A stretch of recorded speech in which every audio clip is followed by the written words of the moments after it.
see the pair that got hauled into tires?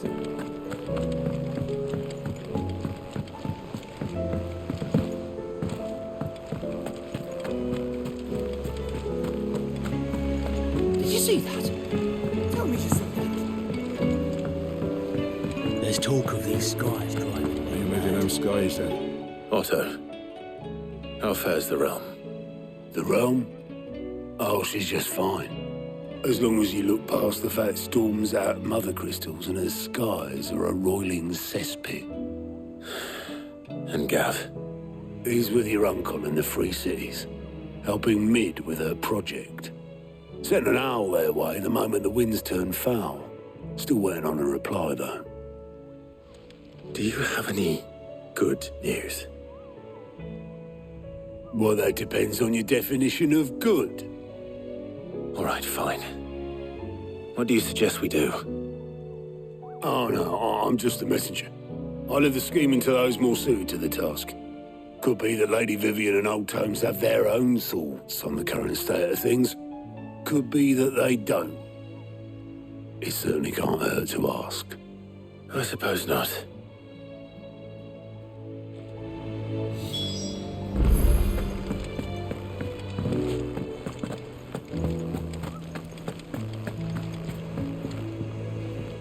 How is it that every one of your little excursions presages some inexplicable catastrophe? Not that you are to blame for the Dominion's fate. No one could have predicted the actions of the Crown Prince. I'm sorry I couldn't save your home. My countrymen are stronger than you think. A few toppled clock towers won't break their spirits. They'll be back on their feet in no time. I hope so. Look at us. Bluer than a pair of bog crabs. Tempting though it may be, sulking will not help us find a solution to this mess. You believe there's one to be found? I don't know. But I am certain we're more likely to find it if we first examine the facts.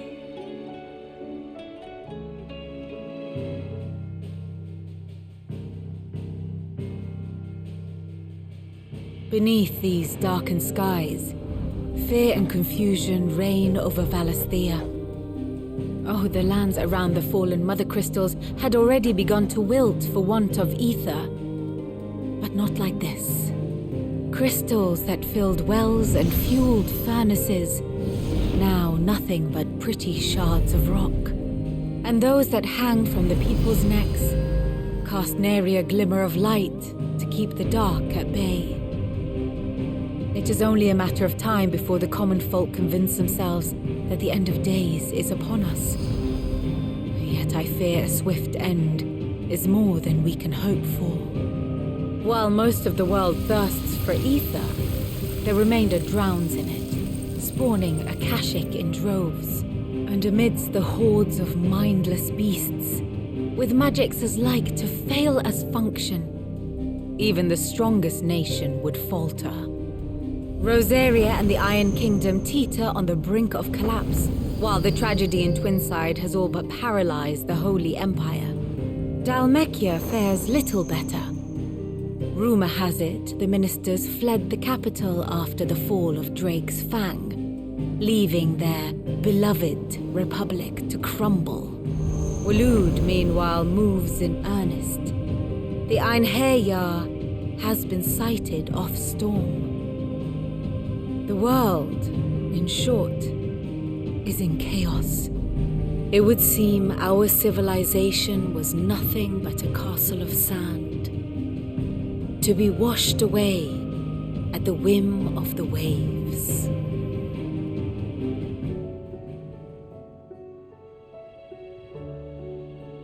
A castle of sand. Not my best flourish, but it seemed fitting. The reports I've received are considerably more blunt in their appraisal. Without the protection of their nations, it will fall to the people to defend themselves against those who would take what is theirs. Which is only ever going to end one way. Defending a farmhouse against a band of chocobo thieves is one thing, but pitchforks and palisades will do little to stall an army's advance. Should the King of Waloed deign to invade, there would be none to stop him. None but us.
The moon, for that matter.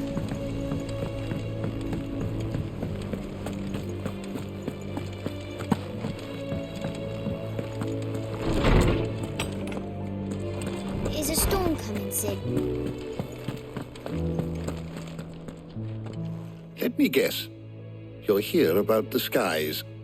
Is there anything you don't know, Lawsman? It doesn't take a court astrologer to augur the obvious. As for what has disturbed the heavens, that, I believe, is a question the Fallen might be better placed to answer than I. And on the 6th day did the gods tear the sun from the firmament, visiting darkness upon their prideful sons and daughters. But I dare say you remember your childhood lessons on the sins of Zemeckis only too well. You think they're connected? That Ultima was one of the gods responsible? Well, he has certainly exhibited powers that we mortals would associate with the divine.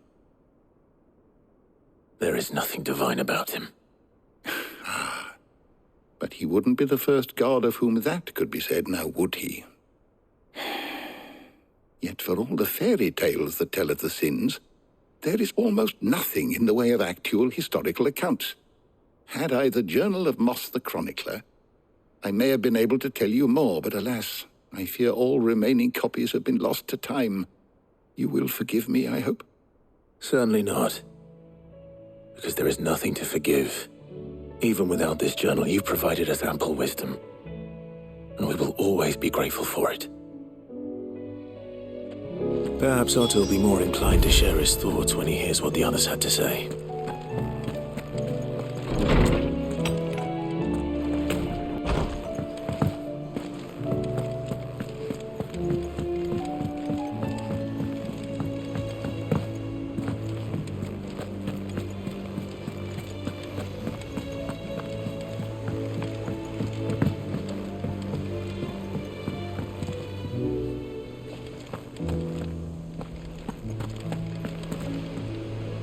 Clive, we have a problem. Only one. That would be a first. It would. Actually, there are three. We had as many owls arrive while you were at the shelves. Martha's got a Akashic at her gates, and talk of monsters roaming the hills outside of Northreach has put the wind up Isabel and her lot. And don't forget Dalimil. Lubor says the village was raided by bandits. When it rains... It fucking pours. The curse breakers are spread thin, taking stock of the damage in the Dominion. And even if I could get word to all of them, I doubt they'd get here in time to make any real difference. Which means there's only two people who can. Jill and I. Let them know we're on our way.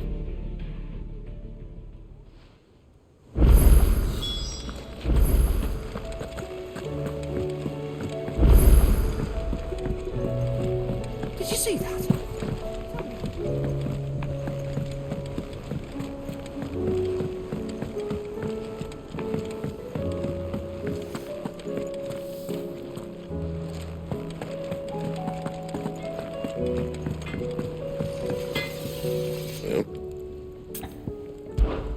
So, what'll it be?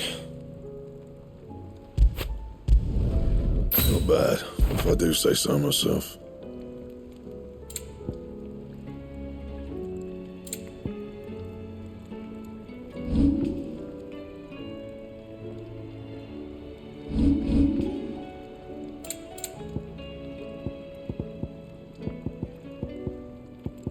Anything else?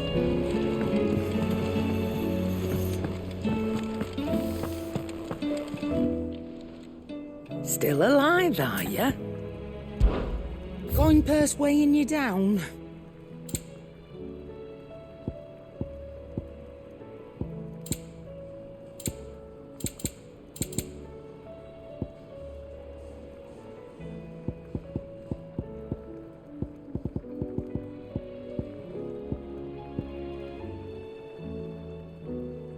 Come again.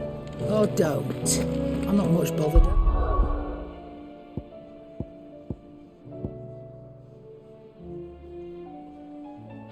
Other way.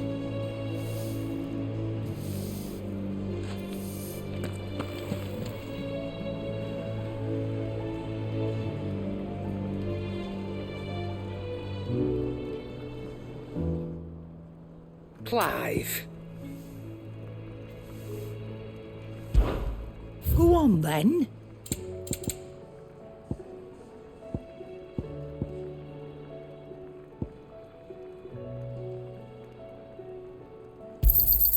You're rubbing me blind, you know.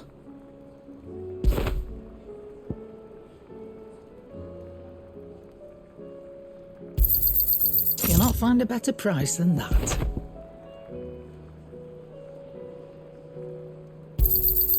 You're rubbing me blind, you know. Is that all?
Sid! Your new companion appears much more formidable than your uncle. Should I be worried? You haven't been introduced. Jill, Clive has told me much about you. All lies, I'm sure. Your Stolas said that Dalimil has a bandit problem. Indeed. Although, you're a little late. They left with our food and guild days ago. Any idea where they went? The desert's a big place. Your guess is as good as mine. But the fact is, I have more immediate concerns. What did you say to me? What did you say? As if by magic. Let's just say we've yet to reach a consensus about how to solve Dalimil's little problem. And at this rate, it won't be the actions of the bandits which prove to be our undoing. It will be our own. I've tried reasoning with the dissenting parties, but even the Desert Hare has limits. Perhaps we could talk to them. What makes you think they'll listen to us? What makes you think they won't? She makes a fair point, Sid. And you won't have wasted much of your precious time if you fail. They're just across the courtyard.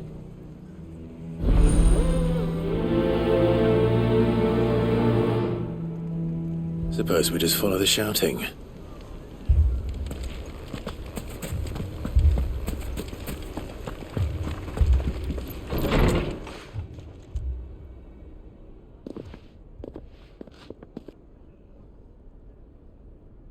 You wouldn't talk like that if it had been your men whose throats were slit.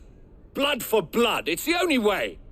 We hire mercenaries and have them mount the bandits' heads on our walls as a lesson to the rest. And what happens when those mercenaries are slaughtered like your men? Are you going to hire more? We're better off using that coin to buy food and supplies. If we hire mercenaries, the only thing we're buying is the bandits' ire. And you cannot fill empty bellies with that. Do you hear me? But what happens when they come back? Maybe it'll be your throat that's slit. That's enough. Both of you. Any more of this and I'll throw you out myself. Come back when you're ready to talk like adults.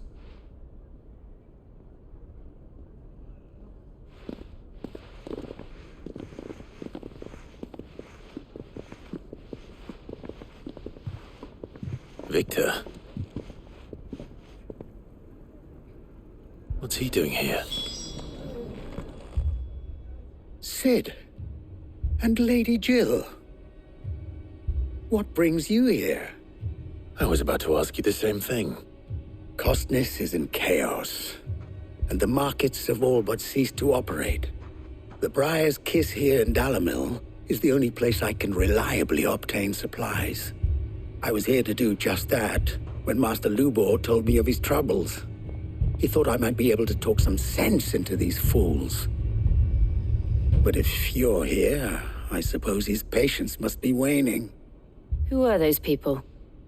Those were the thorns in Lubor's side. And the reason this place might be headed the same way as Costness. It's these accursed skies. The darkness is enough to drive a man to madness. Or an entire city, for that matter. We're still working on the skies. But in the meantime, perhaps we can find a solution to Dalimil's problems. I hope so. For all our sakes.